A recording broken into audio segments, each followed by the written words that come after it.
Hello, welcome back to Ladies Planet. ഇന്ന് നമ്മൾ ചെയ്യുന്നത് റേഷനറി കൊണ്ട് ചെയ്തെടുക്കാവുന്ന ഒരു ബ്രേക്ക്ഫാസ്റ്റ് ആയിട്ടാണ് കേട്ടോ. നമ്മൾ കോമൺ ആയിട്ട് ഉണ്ടാക്കുന്നത് തന്നെയാണ് അരിപ്പൊടി വെച്ചിട്ട്. അപ്പോൾ അതെങ്ങനെയാണ് റേഷനറി കൊണ്ട് ഉണ്ടാക്കുന്നത് എന്നുള്ളത് കാണിച്ചു തരാം. വീഡിയോയിലേക്ക് പോകുന്നതിൻ്റെ മുൻപായിട്ട് താഴെ കാണുന്ന ലൈക്ക് ബട്ടൺ ഒന്ന് ക്ലിക്ക് ചെയ്യാനും ചാനൽ സബ്സ്ക്രൈബ് ചെയ്യാത്തവർ ഒന്ന് സബ്സ്ക്രൈബ് ചെയ്ത് സപ്പോർട്ട് ചെയ്യാനും മറക്കരുത് കേട്ടോ. അപ്പോൾ ഇത് ഉണ്ടാക്കാനായിട്ട് ഞാനിവിടെ ഇതുപോലൊരു കപ്പിന് 1 കപ്പ് റേഷനറിയാണ് കേട്ടോ എടുത്തിട്ടുള്ളത്. ഇത് നമുക്കൊന്ന് കുതിർത്തെടുക്കണം. ഇതിലേക്ക് വെള്ളം ഒഴിച്ചിട്ട് നമ്മൾ ബ്രേക്ക്ഫാസ്റ്റിനാണ് ഇത് ഉണ്ടാക്കുന്നതെങ്കിൽ രാത്രി തന്നെ അരി വെള്ളത്തിലിട്ട് വെക്കുക. ഇനി വൈകുന്നേരമാണ് ഉണ്ടാക്കുന്നതെങ്കിൽ രാവിലെ വെള്ളത്തിലിടുക കേട്ടോ.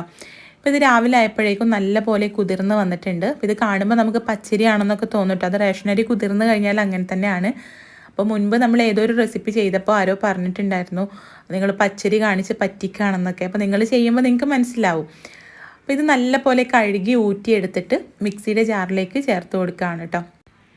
എന്നിട്ട് ഇതിലേക്ക് ആവശ്യത്തിനുള്ള ഉപ്പും 1 കപ്പ് വെള്ളവും ചേർത്തിട്ട് നമുക്കിത് നല്ല പോലെ ഒന്ന് അരച്ചെടുക്കാൻ ആവശ്യത്തിനുള്ള വെള്ളം ചേർക്കാം കേട്ടോ. ചില മിക്സിയിൽ കുറച്ചും കൂടെ വെള്ളം വേണ്ടി വരും, അത് കുഴപ്പമില്ല.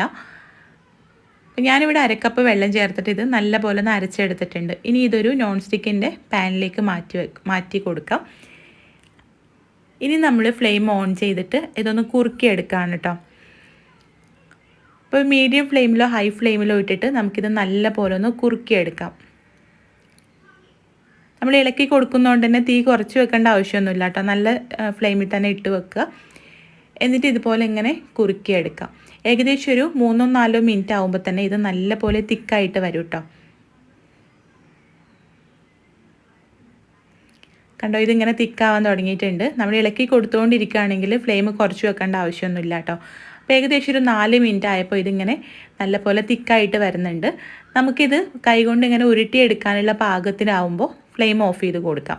അപ്പോൾ ഞാനിതൊരു 4 മിനിറ്റ് കൊണ്ടാണ് കേട്ടോ ഇങ്ങനെ റെഡിയാക്കിയത്. അത് ഓരോ പാനിൻ്റെ വലുപ്പത്തിനനുസരിച്ചിട്ട് അങ്ങോട്ടും ഇങ്ങോട്ടൊക്കെ വ്യത്യാസപ്പെടും. എന്തായാലും ഏറി വന്നൊരു 6 മിനിറ്റ് കൊണ്ട് തന്നെ നമുക്കിത് ഉണ്ടാക്കാം, ഇങ്ങനെ കുറുക്കിയെടുക്കാം. ഇനി ഈ മാവ് നമുക്ക് സേവനാഴിയിലേക്ക് നിറച്ച് കൊടുക്കാം. സേവനാഴിയുടെ ഉള്ളിൽ ഒന്ന് കഴുകണം കേട്ടോ. ആദ്യം കുറച്ച് വെള്ളം നനവ് ഉണ്ടെങ്കിലേ അത് ഒട്ടിപ്പിടിക്കാതെ ഉണ്ടാവുള്ളൂ. അപ്പോൾ അതുകൊണ്ട് നമ്മളിപ്പോൾ കഴുകി വെച്ചതാണെങ്കിലും ഉണ്ടാക്കുന്നതിന് തൊട്ട് മുൻപൊന്ന് കഴുകിയിട്ട് വേണം ഇതിലേക്ക് മാവ് നിറച്ച് കൊടുക്കാൻ. എന്നിട്ട് ഞാനിവിടെ ഇഡ്ഡലി പാത്രത്തിലാണ് ഇത് റെഡിയാക്കുന്നത്. അതിലേക്ക് മാവ് ഇതുപോലെ ചുറ്റിച്ചിട്ടിട്ട് നമുക്കിത് ആവി കയറ്റി എടുക്കാം. അപ്പോൾ നിങ്ങൾ ഇതുവരെ റേഷനറി വെച്ചിട്ട് ഇടിയപ്പം ഉണ്ടാക്കി നോക്കിയിട്ടില്ലെങ്കിൽ തീർച്ചയായിട്ടും ഉണ്ടാക്കി നോക്കണം കേട്ടോ. നല്ല പഞ്ഞി പോലെ സോഫ്റ്റ് ആയിട്ട് തന്നെ നമുക്ക് കിട്ടും. അരിപ്പൊടി വെച്ചിട്ട് പല ബ്രാൻഡിൻ്റെ അരിപ്പൊടി വെച്ചിട്ട് നമ്മൾ ട്രൈ ചെയ്യുമ്പോൾ ചിലപ്പോൾ സോഫ്റ്റ് ആയിട്ട് കിട്ടും, ചിലപ്പോൾ ഹാർഡായിട്ടാണ് ഉണ്ടാവുക. അപ്പോൾ അങ്ങനെ ഒരു പ്രശ്നം ഇതിന് വരില്ല കേട്ടോ. റേഷനറി വെച്ചിട്ട് ഉണ്ടാക്കുമ്പോൾ നല്ല സോഫ്റ്റ് ആയിട്ട് തന്നെ നമുക്ക് കിട്ടും. അപ്പോൾ നിങ്ങൾ ട്രൈ ചെയ്ത് നോക്കുന്ന സമയത്ത് ഫീഡ്ബാക്ക് അറിയിക്കാനും കൂടുതൽ വീഡിയോസിനായിട്ട് നമ്മുടെ ചാനലൊന്ന് സബ്സ്ക്രൈബ് ചെയ്യാനും മറക്കരുത്.